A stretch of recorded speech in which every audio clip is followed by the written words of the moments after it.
બસ બસ અત્યારે ધમુ અને પલક ખાસ અમારી લાગણીને માન આપીને તમે જો પાછળ છે ખજૂરભાઈ મસાલા લોન્ચિંગ નો કાર્યક્રમ છે. 12:30 વાગે ઇવેન્ટ પૂરી થઈ છે અને હવે અમે બંને જઈએ છીએ ખજૂરભાઈ ના ઘરે.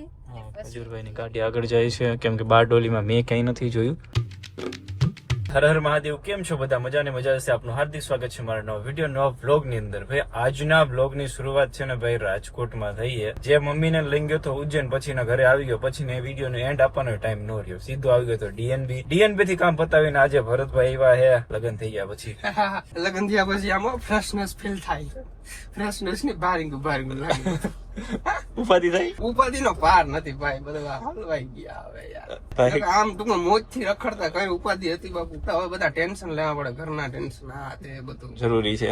આ ટૂંકમાં સંભાળ લેવી પડે ને ગમે વ્યક્તિની ટાઈમે ટાઈમે. એ વસ્તુ અઘરી જ છે એમ કહું, ગમે વ્યક્તિ હોય. હજી લાગશે, હજી તમે શું કેવાય બે બધા ફેમિલી સાથે રહ્યો છો, હજી એકલા રહેશો તો હજી ફ્રેશ ફીલ થાય. એટલે તું રાજકોટ આવતો રહ્યો યાર. કઈ નહીં, ચાલો હવે બંને અમે જઈએ છીએ અત્યારે ઓફિસે આટો મારવા માટે, પછી મારે નીકળવાનું છે બહાર અને ભરતભાઈને જવાનું છે ઘરે. લ્યો આવ્યા ને ગયા. આવ્યા ને ગયા, પણ તમે બે લોકો હો ને એટલે મારે કઈ ઉપાધિ ના હોય યાર. આમ કઈ ટેન્શન ના હોય કે ના આપણે ધવુભાઈ નીલભાઈ છે એટલે આપણે કઈ ઉપાધિ નથી, સંભાળી લે. હું ન હોય તો એમ કે નીલભાઈ હે ને જોઈ લે. એટલે 3 માંથી 1 જણો હોય ને તો હાલે. એક ને હાજર રહેવું પડે. ચાલો તો ઓફિસે જઈએ. અમે લોકો ગયા હતા શોરૂમ જમવા માટે, નાસ્તો કરવા માટે, પાછા આવ્યા છોલે કુલચા ખાવા માટે ઘરે. ત્યાં ખાઈ લીધો તો અમારા બેન એકલા હોય ને એટલે આવું ચા ગયો. ઈ ચા બનાવી, ચા વગર એને હાલે નહીં અને અમારે ખાધા વગર નો હાલે. બ્લોગ લેવાનું ભૂલી જશું, સીધા ડી-માર્ટ ના બેઝમેન્ટમાં પાર્કિંગમાં આવી ગયા. આપણે લેવો છે ટ્રોલી બેગ. એકચ્યુઅલી આઈ એમ બહારની કન્ટ્રીમાં એકાદી ટ્રીપ મારવાનો વિચાર છે મારે. આફ્રિકા આફ્રિકા ગાઈસ અમે આડી લિફ્ટમાં હલવાઈ જશે. લાઈટ બેટ બધું બંધ થઈ ગયું. ટ્રોલી બેગ તો જાજા બધા છે અહીંયા, પણ ભરતભાઈને જોઈએ સેટ કેમ કે લગ્ન થઈ ગયા. ગાઈસ તો ફાઇનલી બેગ સિલેક્ટ થઈ ગયા. આ બે બેગ લીધા છે અત્યારે. ડી-માર્ટ માં હાવ સસ્તું મળે. હાવ એટલે હાવ. પાણીના ભાવ પાણી મોંઘું મળે છે. ભરતભાઈ સાચવી લ્યો, હું જાઉં છું બહાર. મહાદેવ હાલો મળીએ. મહાદેવ હાલો. ગાઈસ અમારો કેટલો બધો લગેજ છે, જુઓ તમને હું બતાડું. આમ જુઓ કેટલું બધું લઈને જાય છે. આ પણ લીધું છે, વિડીયો શૂટ કરવાનો ગમે ત્યારે એડ કે કઈ શૂટ કરવાનું થાય તો કામ આવે. અત્યારે અમે લોકો જઈ રહ્યા છીએ સુરત. મારી સાથે ધમુ પણ આવે છે, મેં ના પાડી છે તો પણ. હું કેમ હાલ ઉતરી જાઉં? ઉતરી જાઉં? નહીં આવું છે. આવું હે? આ તો હું લઈ જાઉં છું. તો તમારી એવી તો હું થઈ ગયું. તો 70,000 મારી ગાડી કેમ પૈરા? તો ડ્રાઈવર ની નોકરી કરતો ને ત્યારે. તો પૈસા આપો. અત્યારે તારે પૈસા દેવાના, તારે ગાડી બેસવાનું. પણ તો એસી એની અંદર આવે તો હું થઈ ગયું. અંદર પેલા તને પછી હું તને જોવા. તું અંદર આવતી રે. કોને પગે લાગ્યા? ઘરને. અચ્છા એવું હોય, ઘરને પગે લાગે? ઘરના લીધે જ આપણે ઘરમાં સુઈ શકીએ છીએ. ઓહો તો મારી તો તારીફ કર, મારા લીધે તું કપડા લઈ દો બધું, તો હું નથી લઈ દેતો. હું મારા પૈસા ના લઉં છું કપડા. એકચ્યુઅલી માં મારી પાસે બહુ મોટી મોટી બ્રાન્ડ છે, દાડીએ જસકે, જેમાં મને કામ નથી આપતા, એના હું પૈસા લઉં. પૈસા મને મૂકો, તમારે કોણ લપ કરે. ગાઈસ અમારે એક કામ છે એટલા માટે અમે બંને જઈ રહ્યા છીએ સુરત થી જશું બહાર. જોઈએ અમારા મન બંનેના એવા છે કે એક ટ્રીપ મારીએ ને પછી પાછા રિટર્ન ઘરે આવીએ. 7 દિવસ જેવું થઈ જશે. 5-6 દિવસના જોડી કપડા લીધા છે, બાકી બધા લઈ લેશું સુરત થી. જો સંભળાઈ દીધું. મારા ચશ્મા મેં કીધું તું લેતા આવજો. ક્યારે કીધું તું? થારમાં ક્યારે કીધું તું? પણ ઈ ચશ્મા હજી ન થાય આમાં. કીધું તું ક્યારે? મને નથી જ આવ્યા, સાચે નથી આવ્યા યાર. કીધું તું ક્યારે? તે 2 મહિના પહેલા.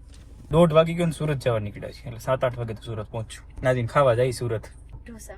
રાજકોટ બાયપાસ નીકળી ગયા અને આ એક્સપ્રેસ વે, આ હાઈવે ઓહો દિલને ખુશ કરી દે. 200 કિલોમીટર એમ તો લાગે કે ઓહો 100 કિલોમીટર જ છે. મજા આવી જાય. માખણ ની જેમ સ્કોર્પિયો હાલે, થાર એમ નો હાલે. થાર તો આને અડીને આમ જાય. ગાઈઝ મેં સચમાં બરાબર છે. ગાઈઝ મેં ચશ્મા લીધા ને કેટલા ના છે કોમેન્ટ કરીને કહેજો. ઓનલી ફોર 100 રૂપિયાના ચશ્મા લીધા. ચશ્મા અરે વાંધો છે તમુનો ગાઈસ, હર વખતે છાચ તેમ બોલે. ચશ્મા તો ચચમા. નાના છોકરાને આપણે બોલતા શીખવાડતા હોય ને એવું લાગે. મેં પણ લીધા, મારા સારા જે ચશ્મા હતા ને, એકચ્યુઅલી માં મેં ભારે માંથી લીધા હતા ને, એ ચશ્મા મારા થારમાં પડ્યા રહ્યા. એમને કીધું તું લેતા આવજો પણ ન લેતા આવ્યા. તો ત્યારે મારે પણ 100 રૂપિયા વાળા લેવા પડ્યા, પણ સારા લાગે છે. અને મારી પાસે જે ચશ્મા છે એ એક મિત્રના બેગમાં રહી ગયા છે, એટલે પછી રસ્તામાંથી મેં કીધું લઈ લે બ્રાન્ડેડ ચશ્મા 100 રૂપિયા વાળા. ચાલો guys continue.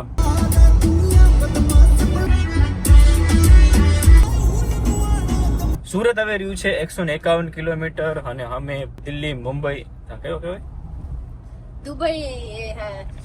Dubai Mumbai express. Dubai Mumbai express નવો આવ્યો. આ દુબઈ આમ જાય, પાછળ દુબઈ રહી ગયો. આપણે દુબઈ એકચ્યુઅલી માં નથી જવું. Okay, Delhi Mumbai express way ઉપર ચડી ગયા છે. આ છે આપણો એક્સપ્રેસ વે જે ડાયરેક્ટ સુરત અને બોમ્બે અને કનેક્ટ કરે છે આપણને. તો અને પદલક ને અત્યારે થઈ ગયા છે ઇન્સ્ટાગ્રામ માં 580 કે 580 કે નથી થયા. કેટલા ટાઈમ થી યાર ફોલોઅર્સ હમણાં નતા વધતા. કામ કરો તો ફોલોઅર્સ વધે ને, એમનેમ તો ના આવે. ન કરી તો પણ વધવા જોઈએ, એવું નામ બનવું જોઈએ. અચ્છા, મારે એવું નામ બનાવવું છે પણ નહીં બને. કેમ કે હું કામ નથી કરતી. કામ નથી કરતી. એટલા ટાઈમ થી અપલોડિંગ નહીં, ધ્યાન નહીં. પેલા તો એકલી ધમુર તો ત્યારે પેલા કે દીકલા આ જાય એવા વિડીયો બનાવતી. એક વાર એમ બનાવતી. જા તું જા. ઇન્સ્ટાગ્રામ તો નામો નિશાન નથી લેતી હવે તો. હું બધું ભૂલી ગઈ. પેલા શું કેવાય, હું મારા ઘરે હતી ને ત્યારે હું આખો દિવસમાં 3 રીલ્સ અપલોડ કરતી. સવારે બપોરે અને સાંજે મસ્ત રીલ્સ અપલોડ કરતી. મસ્ત સોંગ 3 ટાઈમ ખાતી, સવાર બપોર સાંજ અને રીલ અપલોડ 3 કરતી. ટાઈમ નહીં 5-6 વાર તો હું આખો દિવસમાં ખાતી. હવે તો આખો દિવસમાં 2 થી 3 વાર જ ખાઉં છું. તો ઈ મારો વાંક.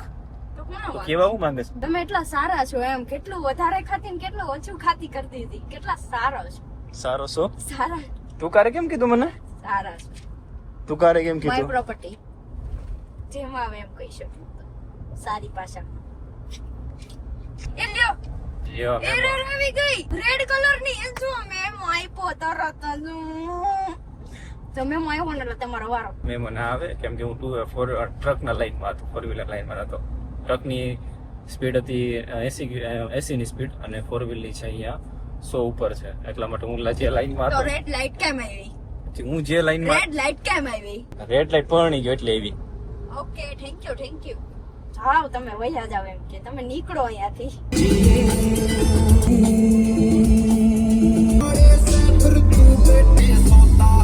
પાર માનો છે કે આપણે કેટલા લકી છીએ. 4 માણસ આપણી યારે ફોટા પડાવે છે યાર. આપણી જેવા કોઈ નસીબવાળા નથી. નાની જ્ઞાન જ જાવ લાગે આ તો આમ છે એટલે હું બધા કોમેડિયન આને ફરતો હતો, લફંગા વાળે ફરતો હતો. કોમેડિયન ને બીજા દોસ્તાર આ એ લોકો love you so much. Guys અમે સુરત એક ઇવેન્ટમાં આવેલા હતા, ખજૂરભાઈ ઇવેન્ટ હતી. તો ચાલો તમને મળાવું થોડી વારમાં. ત્યાં જોઈએ હમણાં કલાક કે મારે નથી આવું ભાઈ. મને છે ને શરમ આવે એટલા માટે. ઓકે. મેં તમને કીધું કે તમે જાજો, હું બ્લોગ લઈ લઈશ. ના ના એવું ના ચાલે, બે ના. પણ તમે જાજો, હું બ્લોગ શૂટ તમારો કરીશ. એવું કઈ નથી કરવું આપણે. તો અમે લોકો આવેલા હતા સુરત એક ઇવેન્ટમાં. ખજૂરભાઈ અમને બોલાવેલા હતા. એમાં ઇવેન્ટમાં અમારે 4 વાગે પહોંચવાનું હતું અને પહોંચ્યા અમે 7 વાગે. ટ્રાફિક પ્લસ પલકને સુવામાં ઉઠવામાં બહુ આળસ આવે, તરત સુવામાં એને જલ્દી હોય. અમે સવારે થોડા મોડા ઉઠ્યા હતા અને પછી તમુને શોરૂમે કામ હતું એના માટે થોડું લેટ થઈ ગયું. ભૂલ કોની વાત છે? મેં સવારમાં કેટલી વાર તને ઉઠાડી હતી? હા એ તો છે, પણ સોરી. તો એ આપણે ટાઈમે પહોંચી ગયા છીએ, વાંધો નહીં. થોડું લેટ થયું છે પણ વાંધો નહીં. અને સ્ટેજ ઉપર ગયા, મારું હાર્ટબીટ એટલું ઓલું આમ થતું હતું ને, મને એમ થતું હતું હું ઉતરી જાઉં. મને આમ જરૂરી છે નાના છોકરા જેવું. આપણે શું કહેવાય, રાજકોટમાં ધમુને હું જયારે ફર્સ્ટ ટાઈમ મળી હતી ને ત્યારે એમની પણ ત્યારે પણ ઇવેન્ટ હતી. ત્યારે પણ ધમુએ મને કીધું તું મારી જોડે સ્ટેજ ઉપર ચાલતું. ત્યારે મેં એમને ના પાડી હતી. મેં કીધું મારે નથી આવું, મને શરમ આવે છે એમ. આજે હું ફર્સ્ટ ટાઈમ સ્ટેજ ઉપર ચડી. જ્યારે મારી હારે ઝઘડો કરે ત્યારે તને કેમ શરમ નથી આવતી? ઈ તો સ્વાભાવિક છે. અરે ઈ ઝઘડો કરો ત્યારે શરમ નથી આવતી. કાંઈ વાંધો નહીં, ચાલો હવે અંદર જઈએ. અને સ્ટેજ ઉપર ગયા હતા ને કોઈ, કેમ કે અમારી પાસે અમે બંને આવેલા હતા એટલે કોઈ કેમેરામેન કોઈ અમારી સાથે હતું નહીં એટલે બ્લોગ નથી લીધું. ખાલી ઉભો વિડીયો છે, સ્ટોરી બોરી મૂકું, જોઈ લેજો. અને બાકી હમણાં મળીએ ખજૂરભાઈ ને, વાતચીત કરીએ થોડી. અને ઓપનિંગ કર્યું છે એમને મસાલાનું, તો ચાલો એના વિશે પણ થોડી ઘણી માહિતી લઈએ. અને છે ને અમે જયારે ભાવનગર રહેતા હતા ને બહુ ટાઈમ થઈ ગયો, જયારે ખજૂરભાઈ તેલ જયારે નવું કાઢ્યું હતું ને, લોન્ચ કર્યું હતું ને, ત્યારે છે ને અમે સૌથી પહેલા તેલનો ડબ્બો લેવા ગયા હતા. બહુ જ મસ્ત તેલ હતું અને પાછું પણ લેવા જવાનું છે. પૂરું થઈ થઈ ગયું છે. તો પણ રાજકોટમાં મળે છે કે નથી મળતું એ નથી ખબર, પણ જયારે અમે ભાવનગર મળે. રહેતા ને, તો એ ધમુ મને હવે લાવી દેશે, કેમ કે ખબર નથી અમને રાજકોટમાં મળે છે કે નહીં. જયારે ભાવનગર રહેતા ને ત્યારે ધમુ લાવી દે. ઓનલાઈન ઓર્ડર કરી દો, ઘરે આવી જાય. એવું છે? હા, હા અચ્છા, ઈ પણ છે કા? ઓહો, એ તો મને યાદ પણ નથી. ખજૂરભાઈ નું હવે તમને ધાણા જીરું પણ જોવા મળશે. તો ભાઈને પેલા તો હેપી બર્થડે અને કોંગ્રેચ્યુલેશન્સ નવા બિઝનેસમાં. થેન્ક યુ ધમો એન્ડ પલક, તમે લોકો રાજકોટ થી સ્પેશિયલ આવ્યા, ખૂબ મજા આવી. આપણે તો વર્ષોથી એકબીજાને ઓળખીએ છીએ, ખૂબ સરસ કામ કરે છે ધમો એન્ડ પલક, એને સપોર્ટ કરજો. જય માતા. બસ અત્યારે ધમુ અને પલક ખાસ અમારી લાગણીને માન આપીને, તમે જો પાછળ છે ખજૂરભાઈ મસાલા લોન્ચિંગ નો કાર્યક્રમ છે. ખજૂરભાઈ શુદ્ધ સિંગ તેલને લોકોએ ખૂબ પ્રેમ આપ્યો છે અને ખજૂરભાઈ મસાલા છે એ આવનારા સમયમાં લોકોના ઘરે ઘરે પહોંચવાના છે. ઓર્ગેનિક ઓથેન્ટિક મસાલા છે, ગંટલાથી દળીને જે આપણા દાદા દાદીઓ જે જમાનામાં વાપરતા હતા, જે ગંટલા, રાજુલાના ગંટલા, એમાં અમે મસાલા બનાવીએ છીએ. તો સપોર્ટ કરો, પ્રેમ આપો ને. આજે પલક અને ધમુ સારા ક્રિએટર છે ને જયારે સારા ક્રિએટર આવા સારા કાર્યક્રમમાં આવતા હોય ત્યારે દિલથી બહુ રાજીપો વ્યક્ત કરું છું. Thank you. Thank you. 12:30 વાગે ઇવેન્ટ પૂરી થઈ છે અને હવે અમે બંને જઈએ છીએ ખજૂરભાઈના ઘરે. ખજૂરભાઈની ગાડી આગળ જાય છે, કેમ કે બારડોલીમાં મેં કઈ નથી જોયું. ફર્સ્ટ ટાઈમ જઈએ અહીંથી છીએ 1 કલાકનો ખજૂરભાઈના રસ્તો ઘરે. છે. 1 કલાકનો? હા 30 મિનિટનો નહીં? એક અરે નથી, ડાંગ 1 કલાક થાય એવું કીધું ખજૂરભાઈ. ડાંગ નહીં, ચાલો કન્ટિન્યુ. મેં દીદીને પૂછ્યું એટલે કહું છું. ઓકે, અહીંથી સુરત થી 1 કલાક થાય ઘર પહોંચતા એમ. આજના આખો દિવસમાં કેવો વિડીયો થયો છે, કેટલા મિનિટનો થયો છે, કાંઈ પણ ખબર નથી. જ્યારના ઇવેન્ટ પતાવ્યું ત્યારના ખજૂરભાઈ સાથે હતા અને અત્યારે ખજૂરભાઈને ત્યાં ઘરે રોકાયેલા છીએ. કેટલા વાગી ગયા? 3 વાગ્યા રાતના. રાતના 3 વાગી ગયા. હે, હા સવારના કહેવાય ને? આ સવારના. બોલો, હું તો એમ કહેતો હતો ખજૂરભાઈને કે હું 6-7 વાગે ઉઠીને આવી જાય, એટલે મારે એમ કે 12 વાગ્યા. સવારના 3 વાગ્યા સુધી અમે એક સ્ટોરી હતી અમારા બંનેની ભૂતની, એ બધાએ વાતચીત કરી. ભાઈ કોઈને તમને પણ નથી કીધી કે અમારી સાથે એક સ્ટોરી થયેલી છે રાજકોટની અંદર. કેમ કેવી એમ થાય, કમેન્ટ કરીને કહેજો. સાંભળવી? ના, બહુ મસ્ત સ્ટોરી છે અમારા બંનેની, રિયલમાં સબૂત સાથે ભૂતની સ્ટોરી. મળે નવા બ્લોગની સાથે. ત્યાં સુધી બધા બાય બાય ને મારા હર હર મહાદેવ. Bye by.